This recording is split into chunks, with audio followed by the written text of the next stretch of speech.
In front of me is XIAOMI Pad 7 Pro, and today I would like to show you how you can select and delete multiple photos at once.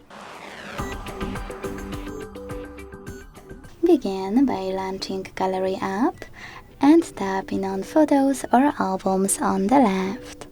Either way, hold one of your photos to get rid of and tap on Got It in the pop-up. Then choose Select All at the top right corners. To keep some of your photos, click on the chosen ones. And then to get rid of the rest, tap on the Delete button at the bottom.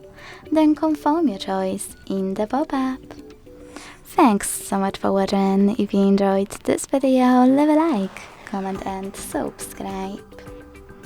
Bye!